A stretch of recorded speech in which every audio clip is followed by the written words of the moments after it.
Welcome to the Sisterhood of Healing podcast, the podcast that wants to help you reach your best and most divine potential. Each week, we dive into topics concerning inner healing, wellness, and spirituality. We discuss strategies and practice from our own personal experiences regarding higher energies, trauma, and connecting to the divine as we take you through our own personal journeys to discover the highest versions of ourselves. In combination with guest speakers, we bring you a comprehensive guide to mental and spiritual wellness and the ability to connect to yourself and the world around you on a deeper level. I'm Nicole, and I'm Christina, and we are two sisters who want to take you along on our spiritual and healing journey. We are each on our own individual healing and spiritual path and bring unique perspectives regarding yoga, chakra healing, meditation, intuition, and trauma healing. Sometimes life is messy, sometimes it's confusing, and sometimes everything falls perfectly into place. Join us as we navigate the path to divine enlightenment together.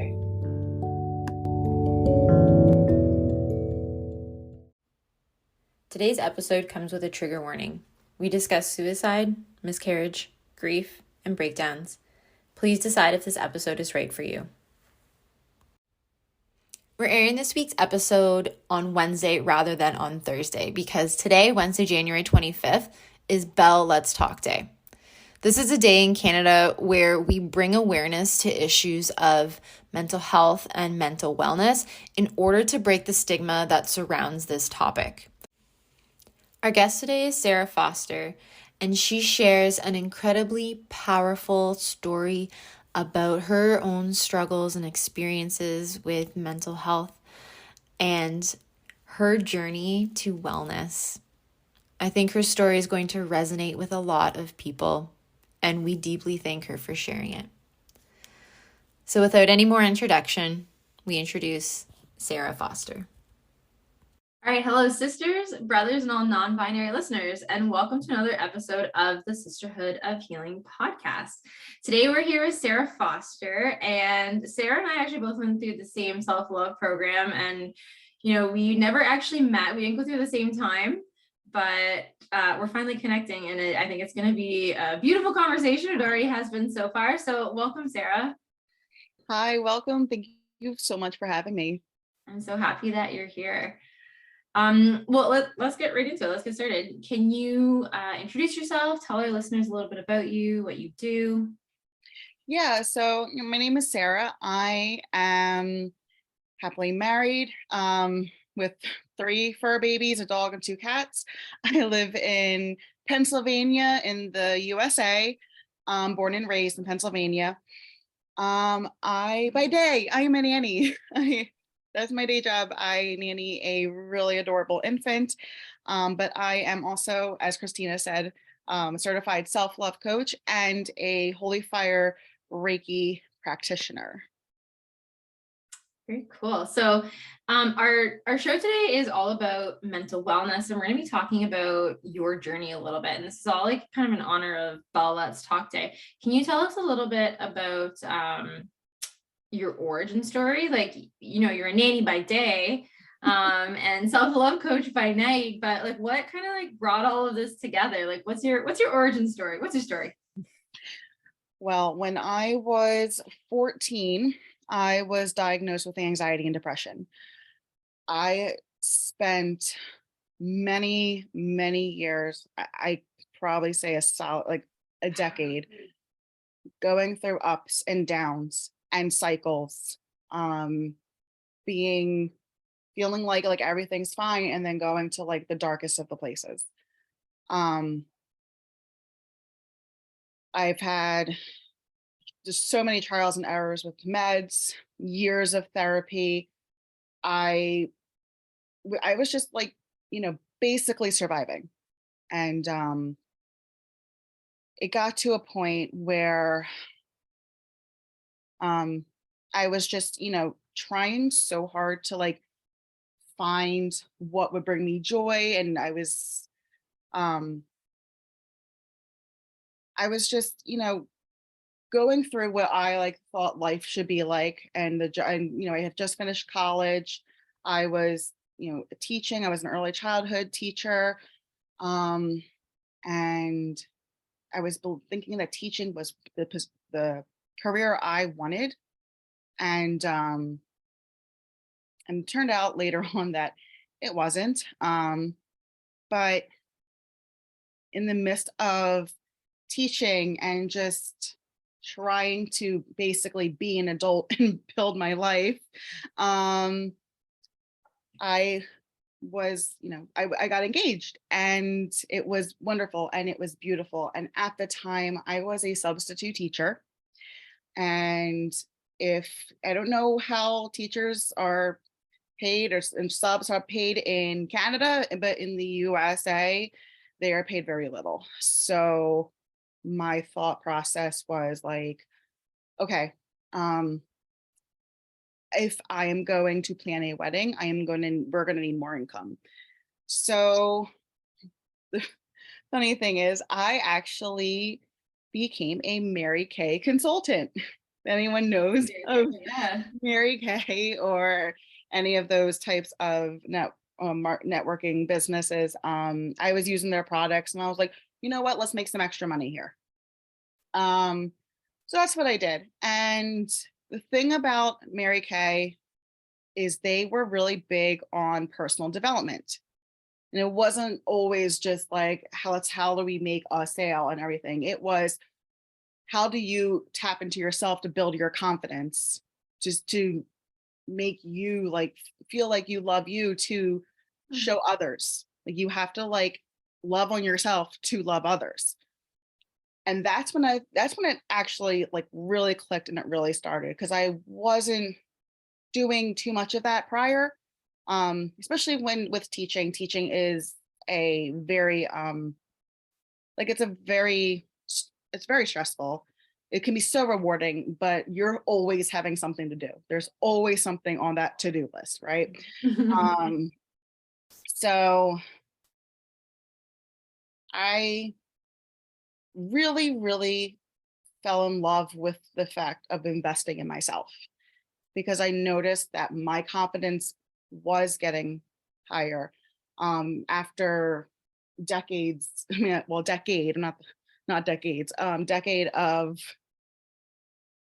just hating on myself. And when I say hating, I mean like I hated who I was. I hated everything about myself. My self-worth was little to none. My inner voice was the meanest voice. If it was a person, it'd be the meanest person like you would ever meet in your life. It was terrible. I was horrible to myself. Um, so once I actually started to kind of see the switch of the voice, and saying like nicer things to myself, and putting that time and love on myself, I was like, okay, this feels good, and this needs to keep going. Because when you go through depression, anxiety, any mental illness, really, any type of hardship, really, and your brain is basically just constantly just saying the most horrible things that anyone could ever say all the time, it is just tiring. It's tiring. Um, and I was tired. So that's when it like started, and I just kept going. So then once we got into 2020, and the pandemic hit, I was still teaching at the time. The schools closed, everything closed. And my wedding I was supposed to have in 2020, that wasn't happening. Everything stopped. And I had a choice, and I knew I had a choice. It was either I let the pandemic swallow me, or I fight and I keep doing what I was doing. So I started the concept of practicing gratitude daily. Um, and it's hard, and it was hard to find like the good things when the world's legit crashing down around us. Like, people are sick, people are dying, jobs are closing. It's like, it was something like, it was just so unbelievable. And I think you can agree with me. Like, Mhm. I don't think Oh, yeah. we ever thought something like this would ever happen. And it was so surreal. Yeah. When the school I worked at did close down, I did go into nannying. And, a lot of parents, they were in the same boat. They had no childcare. They had to work still. They had no childcare. So they were hiring whoever, like, nanny, like, care.com was popping because there was like, I hadn't thought of that. Yeah, that's true. because like everyone needed childcare. So I did get hired as a nanny. Thankfully, my husband, well, at the time he was still my fiance. Um, he was working, we both had an income, and I was like, this is amazing. I'm so grateful for this. Um, my family, thankfully, they were doing well, they were staying healthy, and I'm like, I'm so grateful for this. Um, Even just going outside, being able just to go outside and spend a day outside when the weather was beautiful, I'm like, oh, dang, this is so nice. Um, in 2020, we were living with my mom at the time, and my husband and I were able to rent our first place together. It was this really cool 2 bedroom, 2 bathroom condo in Wilmington, Delaware. And it was beautiful. It had a view of the Delaware River, and we loved it. And we were so happy. And again, like, so I was just like, oh my goodness, we were so grateful for that. Yeah. And also the big thing was, despite COVID, I still got married. Congratulations. Thank you. Rob and I got married, and we had a little uh, ceremony in the front yard of my mom's house, and a reception, quote unquote, in the backyard of her house. Right? I said to him, I said, there's no reason why we can't get married. Like, we can still get married. We might have to wait for the big wedding, but we can still get married. Mhm. And we were able to do that. So for that, I'm extremely grateful. And Mhm. I noticed, as I was just practicing gratitude, like, I was able to keep my head above water, basically. Like, I was able to still feel good in the midst of everything going on with the pandemic. And I am so, like, grateful for that, because I know so many people's mental health just plummeted, because Mhm. it's hard. Because how do you go from going out and about and having this routine in life, and to all of a sudden it was just taken? And it's hard. I mean, you're forced to stay in and isolate. Mhm. It's hard. And I'm just grateful that I learned how to, like, be able to put that practice into place, because it really has helped me through so much. Hmm. And Um, is this something that you've done consistently? Like, is that like what does your practice look like to make it as effective as it has? Because it just sounds like gratitude has like transformed your life. it really has. And I think when I started doing that, that's when the self-love, like, really, like, it all kicked in. Um, because I was able to give that love for myself. I mean, will give my love to others. It's like, well, why can't I do that for myself? Mhm. You know, when I started doing the gratitude, I started also investing in myself. Like, if I'm able to do that, I can put more effort into my physical health, and put effort into my mental health and my spiritual health and all this other stuff. And so basically what I do now is, I do have a gratitude journal, and I do write something every morning. And if even it's just like, I slept well last night. Well, thank goodness, because now I have to go take care of an infant. So, and babies are tiring. So, uh, grateful for that. It just makes me, it feels good. And also, I'm a big believer in what you put out into the universe comes back to you. Mhm. So I try really hard to do that. And some days are harder than others. I'm not going to lie. Some days it was really hard to put that gratitude out. Um, and I can get more into that in a little bit, but it is a practice. You're not always going to do amazing every day. Your best and 100% is not going to look the same. And I remind myself that as well. Yeah, so your best doesn't look the same every day, and I think that's something, I don't know. I know me personally, like I was raised to believe that if I wasn't doing like achieving 100% mark, 100% like grade, like it was good enough. So I was always like so hard on myself, and I took that in to adulthood. And now I'm like, well, I did all this yesterday. I do not, like, you have to learn to be so kind and to yourself and like give yourself so much grace. So like good for you that you recognize that, because like you said, like today's not going to look like yesterday. Tomorrow's not going to look like today. Tomorrow you might run a marathon. Today you might just want to crash on the couch and like do nothing. And like that's okay. Like that's the best you do today. Like you could do today. And I know like with mental health, like and mental wellness, that's a reality. Like you have to give yourself that grace to know like it's okay if all I want to do today is lie here, or like today I got up and I brushed my teeth. Like that's an achievement. That's a win. Yeah. That's a win. Sometimes it's hard to even do that, especially when you are struggling with a mental illness and it is coming in hot that day, basically. So I hear that. I hear you. Yeah. Can you, if you're comfortable, like just so the listeners maybe know that they're not alone and Mhm. that you share their experiences. If you feel comfortable, do you mind telling us a little bit about like what your experience with anxiety and depression was like?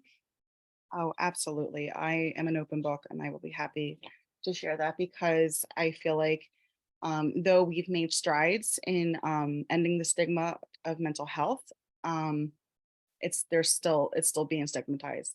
Mhm. Um, so the barriers I have faced with everything, like just all my experiences of just going on this self-love journey, basically, has been my anxiety and depression just really fighting to be upfront and present. Um, at the end of 2021, say around summertime, um, I noticed my anxiety was coming up a lot. And I felt like I was trying to navigate it as best I can, but there were so many outside factors.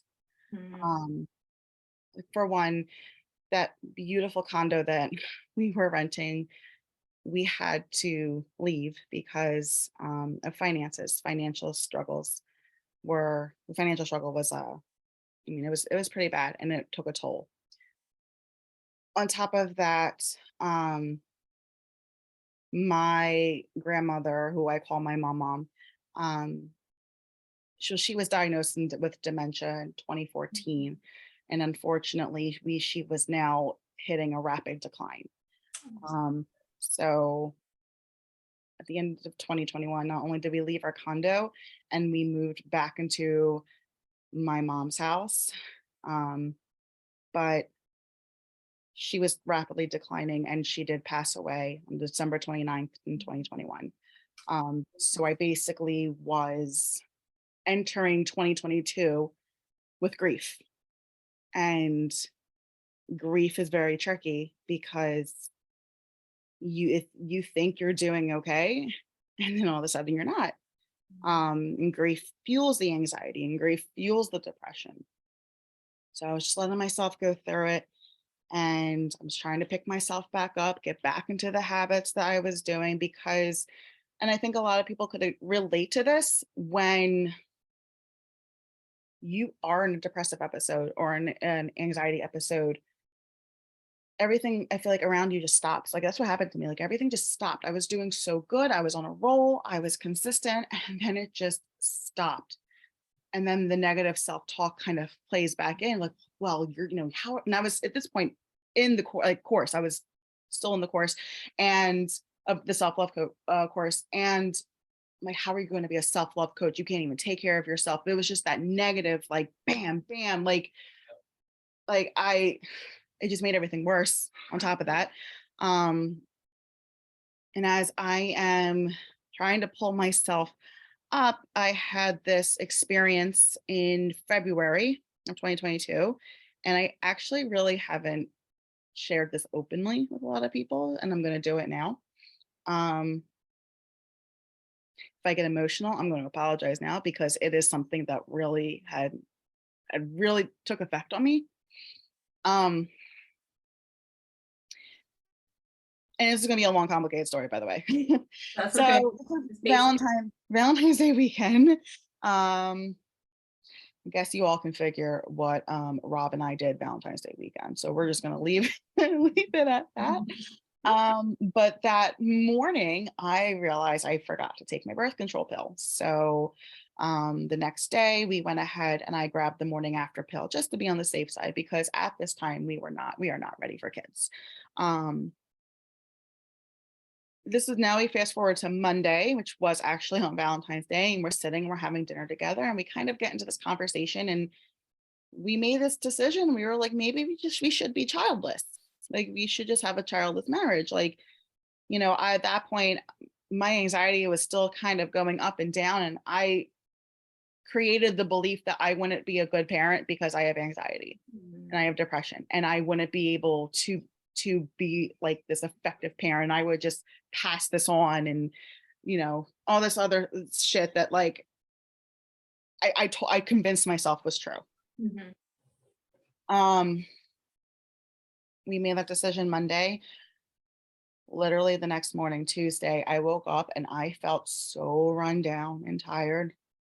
And luckily I was going into work like later in the day. That was my schedule. So I just slept. I slept as long as I could. And when I got up, I'm like, feel rough, just like so beat and drained, and I was just feeling sick. Took a COVID test. No, it wasn't COVID. I'm like, oh, I must be getting a cold or something. And as the week progresses, I am feeling more and more symptoms. I am feeling nauseous, like nauseous in the morning. I am still so tired. I have cramping, I have bloating, constipation, I have back pain. My nipples were very sensitive. So basically, when you look up early pregnancy symptoms, I was having them, even down to specific cravings, which were the red nacho cheese Doritos and Tasty Cakes iced honey buns. Two foods I never ever like go to, like, ooh, that sounds delicious, I want those. Never. Like never. But for some reason those were the specific ones I wanted. I had hot flashes, headaches. And on top of that, not only having these physical symptoms, it was like, I can tell you that I was pregnant with a baby girl as if I'm saying a fact, like, you live in Canada. Like, it was just something that was like instinctive to me. Like it was intuition telling me I'm pregnant. Yes, this is really it. Yes, you are like in the very small percentage that where the birth control pill and the morning after pill did not work, and you are pregnant. And even my cat was being very different. Our one cat, who is a big daddy's boy, was coming to me and laying himself over where the womb is. So it was like, I was even like, Rob, my husband, who is very, very logical, very rational, is like, okay, shit, yeah, you're probably pregnant. So At that point, I'm like, I get off my pill because I'm like, well, what's the point? I was taking a bunch of pregnancy tests, but it was kind of early, so it was still come up negative, but it didn't even matter to me because I was like, I know I'm pregnant. Yeah. And then I get this, I thought I saw like a positive line, which now I know is probably an evaporation line. I thought it was positive. So the next morning I call my gynecologist and I say, like, yeah, I got a positive pregnancy. I have all these symptoms, blah, blah, blah. And they ordered me to get a blood test. The next morning, my blood test was scheduled. I was gonna go. I woke up and I was bleeding. So I was like, okay, I have my period and I'm not pregnant. You would think that that would have been a relief. Like, oh, like, thank God, like, this is not, we weren't ready anyway. We're living at home. We're trying to build up our finances again. Like, we're crawling ourselves out of the hole. Like, this wasn't the time. So, oh my goodness, this is great. I was heartbroken. I felt absolutely heartbroken because, in the midst of this, like, small amount of time, I planned everything out. I planned her name. I planned what the nursery was going to look like. I planned what shifts we were going to make. I was ready to change jobs. Like, I was like in planning mode. And I was ready. And I imagined this future of having this little baby. And so when I woke up and I saw my period, it was like, well, damn. And I was emotional wreck all morning. I literally remember going downstairs we wake up from my room, go downstairs, go get breakfast. I pick up my phone and a Pinterest notification came up saying baby girl names, and I just bursted into tears. But I still had the blood test that day. So I was like, okay, well, something's going on for me to have these symptoms. I did look up side effects to our morning after pill, and everything said you get these symptoms just mildly for a few days after, and then it goes away. Well, my symptoms didn't start till days after this. The pill wasn't right afterwards. So I was like, well, what the fuck's going on? So I go to get my blood test done, and I don't know if this is in Canada or not, but we have something called LabCorp, and they have it just either in like drugstores or just in its own building. Went to LabCorp, and the particular one I went to, the system was down. The computers were down. Everything was down. They couldn't take anyone's blood. So here I am, with tears, just in the Walgreens, just passing the baby aisle and just holding back the tears. I call my gynecologist once I get into the car, and I explain the situation. I'm like, well, I have my period, so I'm not pregnant. Like, but I still want to get a blood test done because I want to know something's going on with me. I want to know what's happening. And they said, all right, we'll let your doctor know, and we will, we'll have them call you back. So I'm at work, and I get the phone call from the doctor. I step aside because at the, last year I was with a 30-year-old boy, so I had to like step away. And I stepped to somewhere private. I took the phone call, and they said, the doctor still wants you to get blood work because you could still be pregnant, and it could be an ectopic pregnancy. And I said, okay, but how is that so? Because I'm legit bleeding right now. Like, it's a period. And they go, hold on 1 minute. They put me back on hold, and then they come back on, and they're like, doctor wants you to go to the ER right now. So I'm like, okay, which I did. I left work, went to the ER. So I'm in the waiting room, and I have to be by myself because this particular hospital still had COVID regulations in place. So I'm by myself in the waiting room for almost 4 hours. Anxiety attack. They're bringing me back. They're triaging me. They got blood work done. They sent me back out in the waiting room. I'm waiting. They take me back finally, and I'm in there for another hour. And after a urine test and a blood test, I was never pregnant. So I said, so what was happening? And the nurse said, What they don't say about those morning after pills is that they can cause extreme symptoms like that. The body literally mimics a pregnancy. So that way, when the egg drops, it thinks it's already pregnant and it'll just keep going. Wow. And it can last up to 2 cycles. Did I not. didn't know that. I've taken the morning after, the morning after pill before. Never had those types of symptoms. Never. Not even like days, like right afterwards, for a few days, like the internet said. Never had anything like that. So, and the doctor's like, well, you must be relieved. Well, and I'm like, yeah, I'm relieved because the 3 choices were either A, I'm not pregnant, B, I'm having a miscarriage, or C, there's an ectopic pregnancy. And B, if it's B or C, my baby's dying and I'm in danger. Like that's literally, so it was like, I'm relieved that it's not anything, like no one's in danger. Dangerous, yeah. But my heart was broken. Mm. And I questioned myself and I questioned my intuition because I swore I was pregnant. I felt a soul. I'm telling you, I felt another soul. I think my cat detected it too. Like Yeah. it was an experience I never had before. And I thought I was okay. And I thought I was moving on.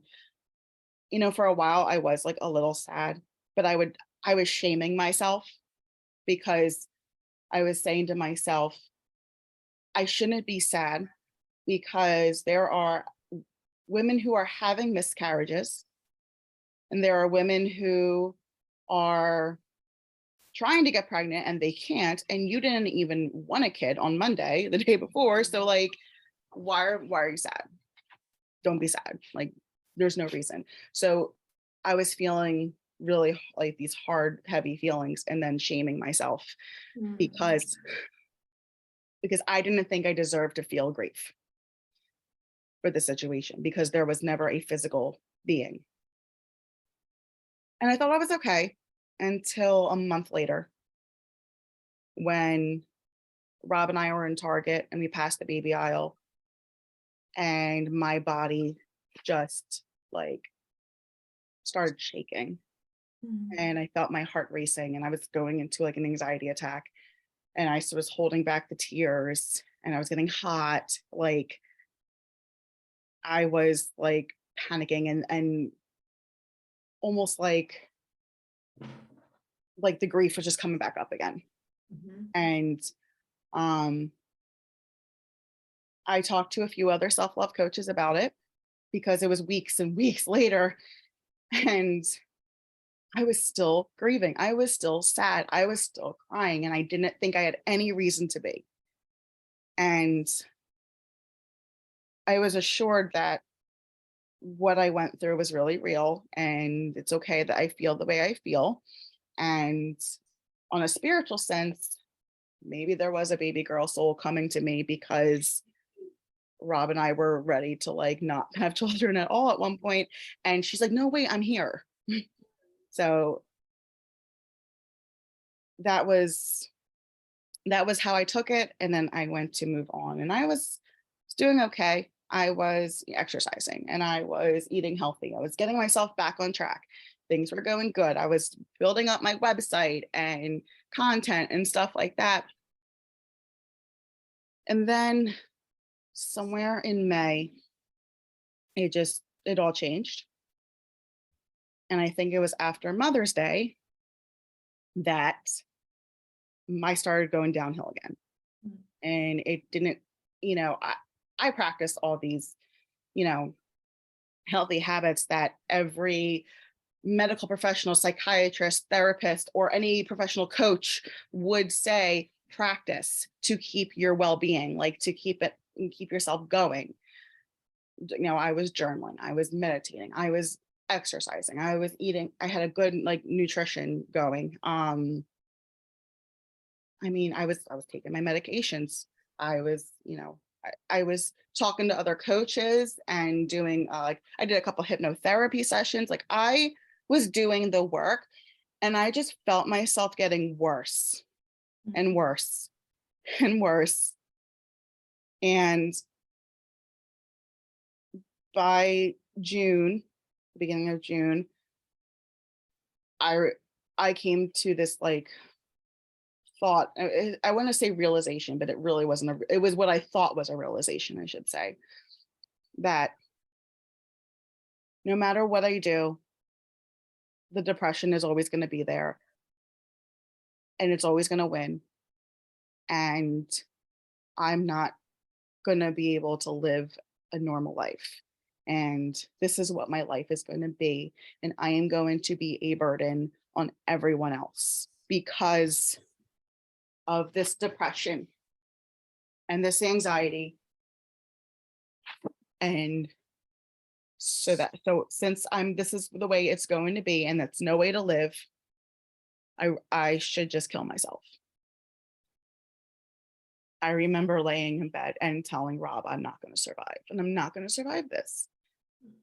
Like, you need to move on. You need to find someone new.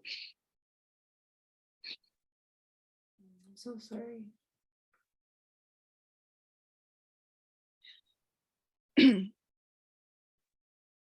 And I was actually had a bottle of Xanax, and I had it in my hand, and I counted it out and Googled how much would kill me. Like, I was planning. And on June 4th, it was a Saturday, I was still here. At that point, I had texted. There's a couple crisis numbers you can text, and I did. On June 4th, we woke up Saturday morning, and we both slept late, and we missed taking our dog to the groomers. And that was it. And that was it. Something so small and minuscule, like oversleeping and not missing a grooming appointment. Mm-hmm. That was it. And I said, I'm done. I said, I can't do this. This is what life is going to be like. I'm going to forget things. No, I'm useless, and I'm not being a good wife, not being a good daughter, not being a good pet mom. Like, I'm not, and I wouldn't be a good mom to a human either. So that's it. I packed 2 bags and wrote a goodbye note to Rob and my mom. I left my wedding rings, my wedding ring, my engagement ring with the note for Rob. And I got in my car and I left. I didn't make it far. I got like got to Delaware, and I had my phone on do not disturb because there was nothing that anyone was going to say to make me come back. And somehow one of my best friends calls came through. And we've been best friends since we were 6 years old. So she knows me. She knows everything I've been through. Her mother deals with mental illness too. So she knows the whole procedure. Like, she knows what's happening. She and I talked a little bit, and I told her, I said, I can't do this anymore. Because I felt like I was doing the right things and they weren't enough. And after just like a good half hour, if it was just us talking and me driving, she convinced me to turn around. And I did. And I went home. And when I got there, my family had called the police, and the police had come, but I didn't talk to them. My friend came down, my other friend who was actually searching for me with Rob. She came to talk to me, and she said, do you want to talk to the police? And I said, no. And she said, well, this is what needs to happen. She goes, you have 2 choices. The police take you. Well, in Pennsylvania, there's 2 codes. There's 302, which is involuntary hospitalization, and there's 201, which is voluntary. They said the police 302 you, and you go to this hospital, which I don't want to name names, but it's in a not very desirable hospital. And because if they 302 you, you go here. If you 201 yourself, you can check yourself into anywhere you want to go. At that point, I was like, all right, well, I've done everything else. So let's go. And I did. I went to check myself into the hospital. I went right to the ER and I told them, I said, I'm 201ing myself. They got me back right away. I was in a room. They had someone watching me and they sat at the edge of the room, just like kind of chilling, doing their own thing, but they had to watch me. Even like there was a little like toilet in the room. They couldn't even leave the room so I can go to the bathroom. Like they were in there with me. And I'm gonna say a gross detail. So, but this is who I am. I had to take a shit, and I was like, "Hold your nose," basically, because I'm like, if you're gonna be in here with me, like, just look away and hold your nose. My apologies. So I spent a couple days in the psych ward of this hospital. They got me to a point where I was not suicidal anymore,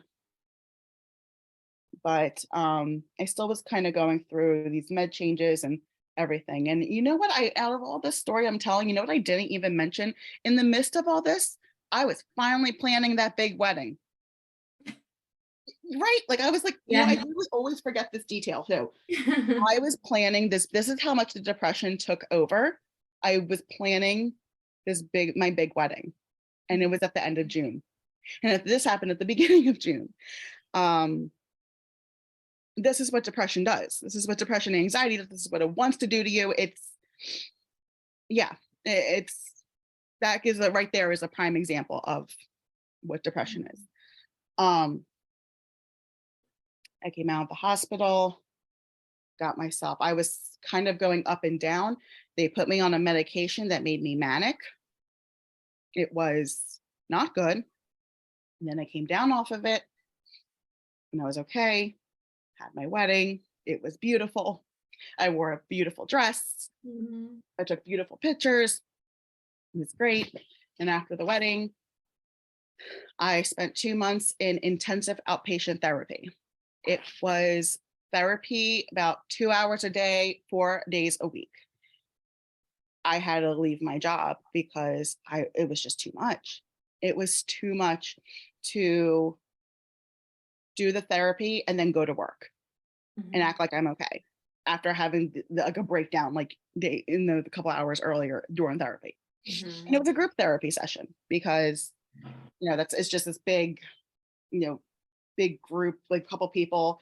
And not only was like I feeling my own shit, like I'm feeling all of their shit too. Like I am picking up on your energy, and oh my God. And it's a very big difference also when you are the client and you're not the coach and you're not the therapist. Like you're not on the other side of that, because I have talked to clients and I don't take on the energy. Mm-hmm. I can be empathetic and I can be that and hold that safe space without taking their energy. But when like I'm on the other side, it's just different. It's just very different. So after IOP was done, I put myself back into therapy. Like I go on my own. I talk to other coaches. I went back over like everything I've learned in the self-love coaching course. Rob and I did move out of my mom's house and we are back in our own place. And I started getting better again. Thankfully, I talked to my psychiatrist and we found a good medication combo. And also in the summertime, I got certified for Holy Fire Reiki. So it was busy. It was just a busy. like, I'm telling you, like, the depression really did take up the bulk of the year, but then like all these amazing things happened too. And I'm like, oh wait, yeah, that did happen. But I think, also due to the long lasting depression, Mhm. I now have a lot of brain fog, Mm. and I've been having sleep issues, um, which probably has to be related to my health, other reasons. But I did find out also now I just have sleep apnea. So now I have to get the mask. Yeah, the mask, yep. Yep. And but then I'm like, oh my God, that probably fueled everything because I wasn't sleeping, but I thought I was. And I thought it was the depression. But that was my most recent experience with it. That it was not the first time that I have hit an all-time low and dark place that I was suicidal. I've hit that point a couple of times. This is the first time I went to go carry out the plan. Um, I remember when I was in the hospital, we had to do all these group therapies. And I introduced myself and I said I was a self love coach. And I kind of made the joke like, "Huh, I'm a self love coach, but here I am in the hospital after like I wanted to kill myself." And then I stopped for a second and I was like, no, wait a minute. Yeah, this actually shows that I actually do love myself because I wouldn't be here if I Yes, didn't love myself. So yes. even though I was struggling, even though my thoughts were all shit that was not true, um, I still was practicing self love because no matter what was happening, I was still trying.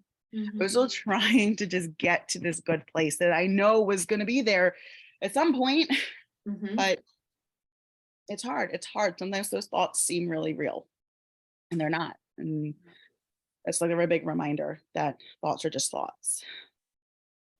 Yeah, they're so powerful. Oh my goodness. Well, thank you for feeling safe enough to share that. I know you said that's the first time you shared that. It's just like such a deeply moving and powerful story, and such a like a vulnerable story. And I know there are so many other people who have experienced that, who can relate. And so I appreciate you. And I'm sure a lot of the listeners appreciate you being so open and so vulnerable, and just like taking the time to talk about that, because like it's not easy. And like you said in the beginning, there's just so many stigmas still associated with mental health that like we hide it for years. We hide it for years and we struggle silently, Mhm. and it shouldn't be like that. But yeah, like you said, you love yourself enough to do the work, number one, to like do whatever it takes to like work through the struggles, and like you've done the work. You ultimately have put yourself first, and I think that's such a beautiful thing. And I think having gone through struggle as a self-love coach, and you made the joke when you were in your group session, but it just makes you so much more authentic, like you, and relatable. Like you get it, you just get it. And I think that's really relatable to people, and I think you are so brave for sharing. Honestly, thank you so much. I feel so honored that you shared your story, so thank you so much. Before we say anything else, like just thank you. So Thank you. Thank you so much for holding the space so I can share it. oh, I appreciate it. I really appreciate it. So you had a very, very big year, like ups, downs, in between, and you're on the other side. Um, what were some of the, and I mean, you did everything to help yourself, you were in a really good place. What were like some of the barriers that you hit? I know you had said like Mother's Day kind of like triggered things, but like what were some of the barriers that you experienced on your journey when you were trying to like get out of um get yourself to a good place? Um, there was, in the beginning, there was lack of availability from my previous therapist, who Mm, was absolutely amazing, but she has switched to a different practice and her availability was so limited. And when you are in a rough state and you need someone and they're not available for like 2 months, like, okay, I might have to find another therapist. Or another big thing was, finances. We have health insurance in America. And you know what? I'm not going to even open that whole can of worms because that can be a whole other podcast episode. Sure can. But if you either live in the US or you are familiar with the healthcare system in the US, you already know, and I'm not going to go into it anymore. But paying for therapy was hard. And paying for the psychiatrist was hard, especially when you are going through financial struggles. And then when I first was feeling these feelings and having a rough time, and I was trying to tell my psychiatrist, who was a different psychiatrist than the one I have now, he didn't really believe me. And I've never had this was never came from him before. He really just wasn't listening to me. I basically said I was having suicidal thoughts, but I was like still getting up and going to work. And he goes, well, then, like, you're pretty much doing okay. And I'm like, no, because I'm literally walking my dog, and then all of a sudden I have the thought of I should just go kill myself. I'm like, whoa, intrusive thoughts. Let's not, right? Like this was happening. So I switched psychiatrist. I had to find a new one. And sometimes it's really, really hard to find yourself a new doctor, a new therapist, and all the things that you need, either because one, lack of availability, two, they don't take your insurance, and three, even if they do take your insurance, you still have a large ass copay. Or there's a deductible, and you have a large deductible, which at that time we had a large deductible. So that was a huge barrier, was finding the finances, but we were going to make it work because I needed to get better. And so we did. And then, so, when open enrollment came around in Rob's job, because that's who I'm under, we switched to another plan, and which makes everything so much easier now because the copay is lower, deductible was lower, and it was good. I know that's one of the struggles here in Canada is like, yes, we have universal healthcare, but that like therapy, psychiatry, like that stuff is not covered. And even if you have a really good job, there's only a certain amount of sessions that are covered. So it does make it really difficult to access the sources that you need for the amount of time that you require, or for like even like finding a psychologist or psychiatrist out here, like he's like saying with you, it's a process. You have to wait, and I know like during COVID the need went way up, and particularly in the city that I live in, like mental health we're like our city is like health sciences capital, but like there's such a need for more mental health resources. Like I think it's one of the things that's lacking in our system in the city, and it's so difficult. It's so difficult, and I'm so sorry that you were like dismissed by your doctor as well, where he's like, well, you're having these thoughts but you're doing well. Like what? Yeah. Like, what? As soon as I said that this was the thought I had, it should have, and I was like crying all the time and all that stuff. It should have been like, oh shit, all right, let's see what we can do. And it wasn't. Oh my God. I know, like as an educator and like other day job, if a student makes any comments, along those lines, like we deal with it right away. Like we need to address it right away with the proper people, because like even if the kid's like, it was just a joke, like it is like you have to be so careful. So the fact that a doctor is not, oh my gosh. Yeah, and I had him for years, and he was always so good, and it was just up until that point where I was like, I don't feel like I'm being heard. And so I had to find someone who would hear me, and I did. Good. I'm glad that you did find someone. I feel like that's a big thing too with mental wellness and mental health, is like being being heard and like having people take it seriously. And I think our society is definitely getting better. I don't know what it's like in the States. I know in Canada, there's definitely more awareness brought to it. Not necessarily that people, I'm gonna put believe it in air quotes because I don't believe in that stuff. I don't like, it's a very like old fashioned way of thinking. Yes. But there's definitely a lot more awareness being spread through society, which is nice. But I don't know, it's just difficult. It is. I would say it definitely is getting better, but we still have a long way to go. Yeah, there's definitely a long way to go and being taken seriously with it. Mm-hmm. So you talked about some of the wellness practices that you were doing at the time.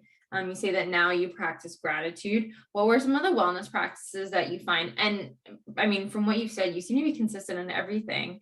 What are some of the ones though that really helped best support you, or like really got you through, or like you really couldn't do without? Like, what are some of those supports that work for you?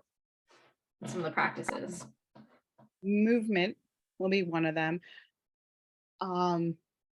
Because it does release those dopamines, and it first we just it feels good just to move your body sometimes, especially when you were isolating for so long. Mm-hmm. My favorite thing to do is to go for a nature walk. I am a huge nature buff. I very much talk to the trees. Yeah. I put my hand on the trees and I feel that like grounding. I'll stick my feet in the grass, the bare feet, I will ground. Those have been most helpful. Connecting with nature has been my biggest like relief. Meditation. I have been practicing meditation. I'm not always like the best with it, so I need to do it more. I will be perfectly honest. Recently, it hasn't really been working, but I Every will day is say, different. Every day is different. every day. That's right. Every day, your best is going to look different. But I do find that meditation kind of re-regulates my system. In grounding techniques, mindfulness practice has been key. Those using like your senses, right? Like the 5 4 3 2 1 technique. I can get down to 3 and I'm all right. Like if I feel myself getting an anxiety attack, I'm like, all right, 5 things you hear, 4 things you see, and I go down the list, or I start reading things. I read the room. So just being present in that moment has been so beneficial. That's so interesting because you're not our first guest to say, like, to attribute being present to helping them with whatever it is that like they need support for. So Yeah. it's I don't know, when you said that, like helping to be present, that really struck me as important because it sticks with so many people, and so many of us are not present in so many different ways, or Right. struggle to be. Right. And sometimes the presence and what you are dealing with is not always the best. Mm-hmm. And I acknowledge that. Like I understand that. I Mm-hmm. understand like trying to be present in an environment that is not serving you. Mm-hmm. It's hard. So that's when gratitude can fall into place, Mm-hmm. where you can, let's just say, all right, yeah, like, you know what, this living environment is shit, but you know what, these leggings are fucking cute and I love them and I'm grateful. Right? It's Like all about a good pair of leggings. yeah, Turn your day right around. That's right. That's right. And no, and I'm saying this in a way of helping you find something in the present moment, not the toxic positivity of just be grateful. Of course. Because yes, like, oh girl, thanks. Like right. Because that's what some people really think they're helping when they're just like, well, just cheer up. Just be grateful for this thing. There's so many people who have it worse than you. I'm like, okay, thanks. That's so dismissive. That's so dismissive. The amount of times like I've heard that said to other people or have that said to me, like whatever, I'm like, you know what? But I'm still sad right now. I'm still really angry at what just happened. I'm like, I know people have it worse, but today, right now, this is what I'm feeling and this sucks.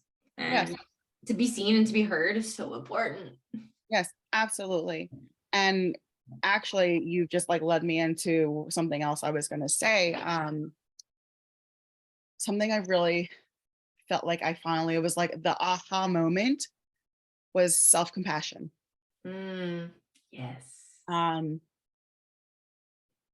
Like if my friend came to me and was like, oh, I didn't get up and do my workout this morning, I wouldn't be like, oh, you stupid bitch. Like I just like wouldn't, I wouldn't say that to my friend, and I wouldn't shame them for just not doing a workout. So like, why am I going to say this to myself? Like, why Exactly. we do this to ourselves all the time? Why are we doing this to ourselves? This is what fuels the negative talk and fuels the anxiety and fuels the depression. And then as we go into spiral and cycle. So when I just stopped and it was like, hey, I know you're anxious right now. Like, yeah, this really sucks. It sucks that you feel that way. But we're gonna be okay. Let's just get through this one at a time. Even just something so simple like that. I've learned to just be like, all right, I think I got this. Yep. Being able to move through these emotions better. I honestly find that when you were saying that, sometimes that little pep talk, like in front of a mirror, like, I am so angry.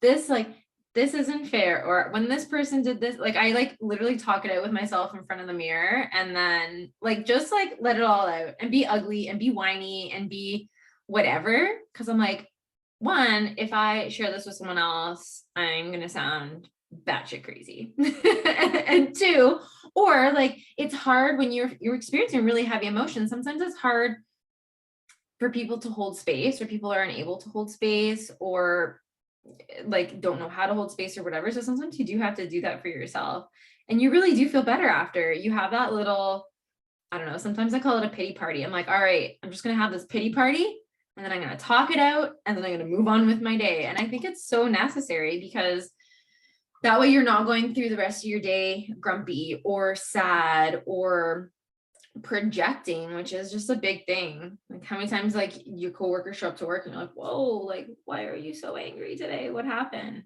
Right. So I think it's important to take like those couple minutes with yourself to have those, I don't know, I call them pity parties. And I say that with like all the best intentions, like no downgrading that there, but yeah, and like it works.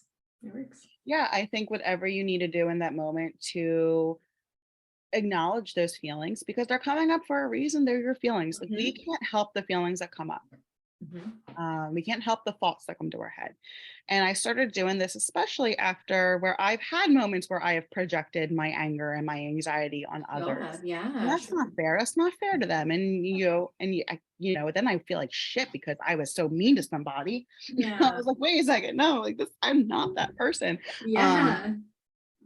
But yeah, doing that along with other practices such as, keeping a positive feed going on. I'm watching shows that make me smile and laugh or that entertain me.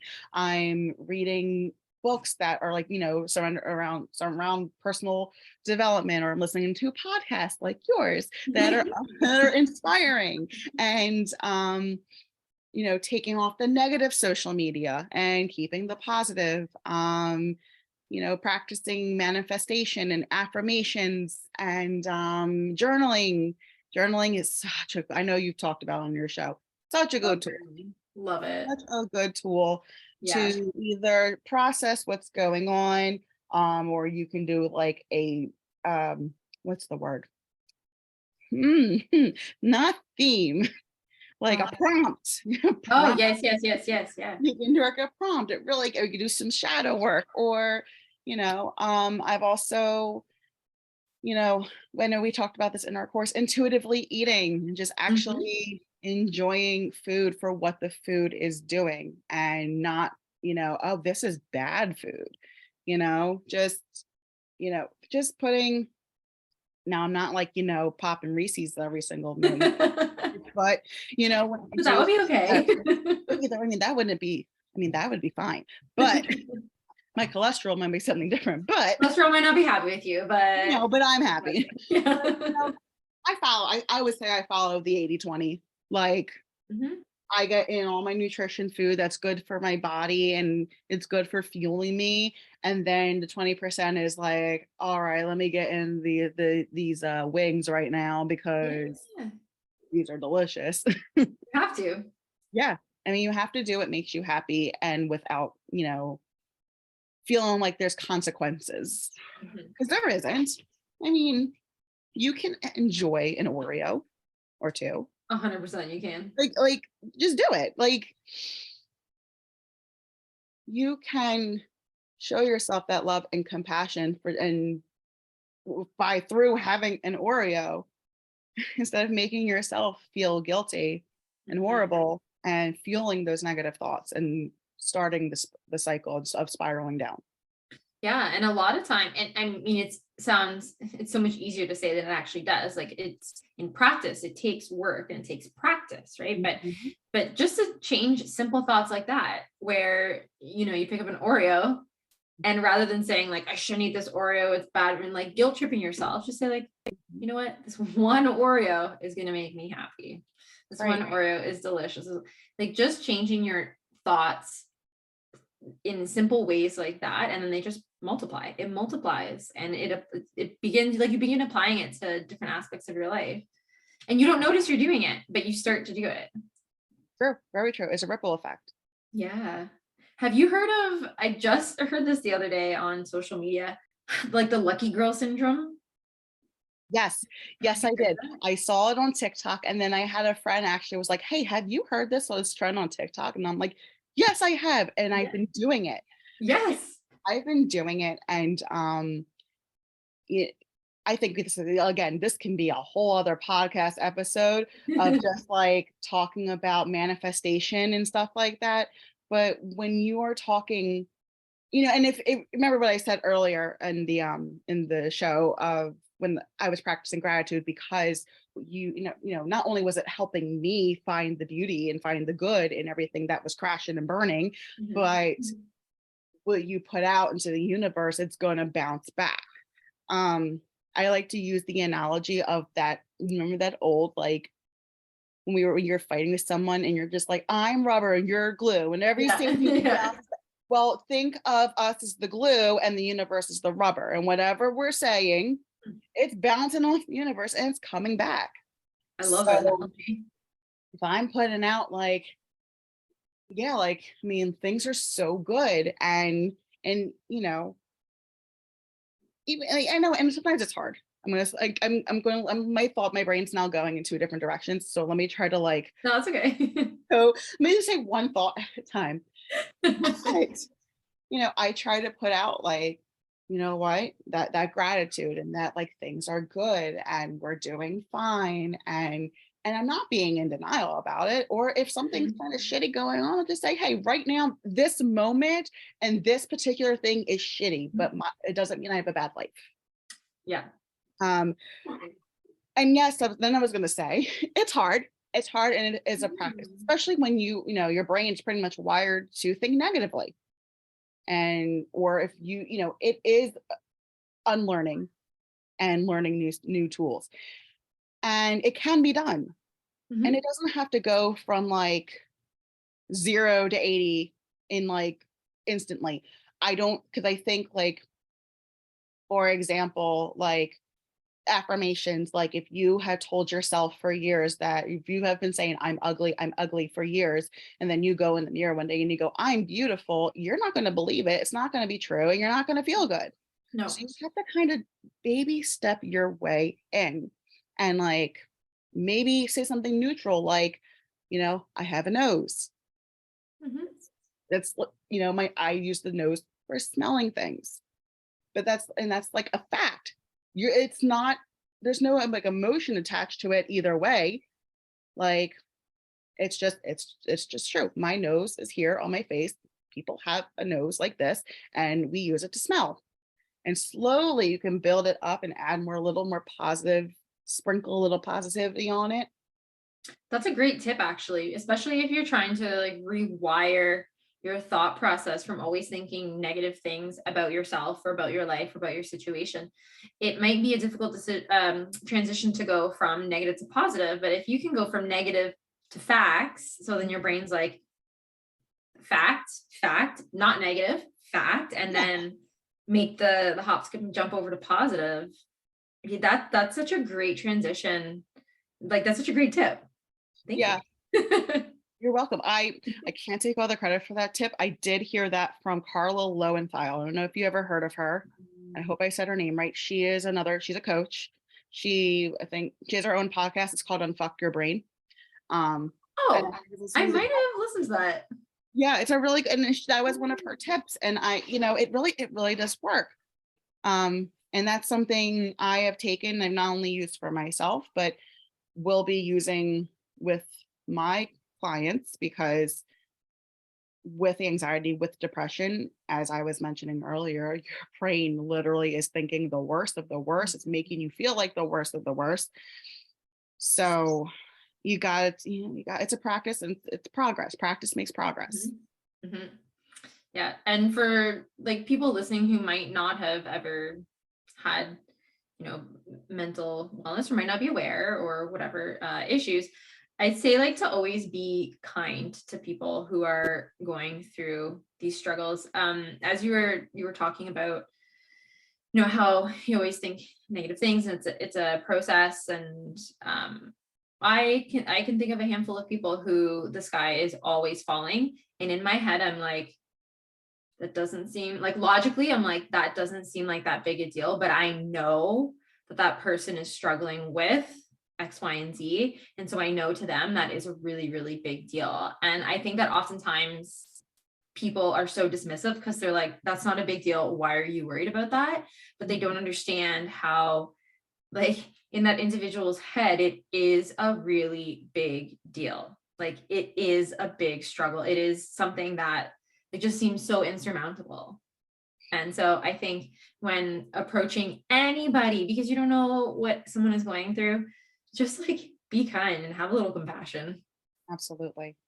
Absolutely. And, to add on to that, even if that little thing is not really a big deal, if you may think it's not a big deal, it could have just been the last straw. Mm-hmm. Like when I was saying, I woke up, we missed my dog's grooming appointment, and that was the last straw to just make me break. Yep. You never know. You never know. Yes, always practice, aim for kindness. And sometimes, everyone is struggling with something. Sometimes it's hard. Sometimes we fuck up. We make mistakes. But we're all in this together. Yeah, so we forget sometimes. Yeah, we got this. If you ever make a mistake and you're not kind, then own it. Own it. Be like, oh shit, I'm going through shit too. Yeah. Like everyone's going through shit. And I think people appreciate that too, just to know that they're not alone. Because I think we all feel like we are alone and we are carrying the weight of the world on our shoulders. Yes. So I agree with that. No one is, we are not alone. Definitely. No. So if you had some advice you could leave our listeners with who might be struggling with their own mental wellness, their own mental health journeys, what advice would you leave them with? I would first, I'm probably going to like repeat myself. I'm going to sound like a broken record, but give yourself compassion. Mm-hmm. You would be compassionate to others. You need to be compassionate with yourself. Let those feelings come up. They're coming up for a reason. Mm-hmm. And if you need to personify them to make yourself go through these feelings, well, like making yourself, but if it's going to help you process the feelings by personifying them, then do it. Whatever you need to do, but don't dismiss them because they're going to come back. Mm-hmm. They're going to come back stronger. Mm-hmm. Let yourself go through it. I would also remind everyone that your best is not going to look the same every day. Healing is not linear. It is absolutely like, if you think of a roller coaster and all the ups and downs and turns and loop-de-loops, and that is healing. You're going to feel like you have went through this like spiritual enlightenment. If you even are going through the spiritual part of it, you're going to feel like you have like cracked the Da Vinci Code one day, and then you're gonna feel like there's like this giant cat weighing, like, if you ever seen that show Big Mouth with the depression cat, it's this big furry like purple cat, and she just sits on the person, and then you're gonna feel like that someday. Now I use the analogy of a cat, and I love cats and I have cats, but if you are an owner of a cat, they sit on your face and they just are right there all the time. It's kind of like, oh, and now they're amazing, but Yeah. you get what I'm saying. I'm going off on a tangent. So just know that it's okay not to be okay, and it's okay to need the help. You are not alone, and there is someone, many people, who understand what you're going through. And there is help for you. It's out there. And there are people who do love you and care about you and want you here in this world. Well, thank you for that. That's such great advice. Such great advice. And I know it's going to reach people that need to hear it. So thank you for giving that. But if our listeners wanted to connect with you on your socials, or perhaps work with you as a coach, where can they connect with you? I am on Instagram and TikTok, same handle name. It is _ Flower Moon Rising, one word, and an underscore at the end of it. So _ Flower Moon Rising _. I do have a Facebook group. It's called Authentically You. That is the name of my signature program that will be launching in May on the full flower moon, May 5th. Very cool. I am starting to take a wait list and doing free discovery calls. So if anyone would be interested in finding out more information, you can go on my website, www.flowermoonrising.com. I also will be starting a YouTube channel. So it is called Flower Moon Rising. My business is called Flower Moon Rising. I haven't posted any vlogs yet or any videos yet. It's in the works. So, and my TikTok is very scarce. I am still figuring it out, but I'm, the social media is getting up there. But yeah, all those places you can reach me. Well, very good. We will we'll make sure to put those in our show notes so people don't miss them. But I just want to say a big, big thank you. Thank you for helping us to bring awareness on Bell Let's Talk Day, and just for sharing your story, for being so vulnerable, so open. I think it's just such a beautiful thing that you shared with everyone. So huge, huge thank you. Thank you. Thank you so much. Thank you for having me.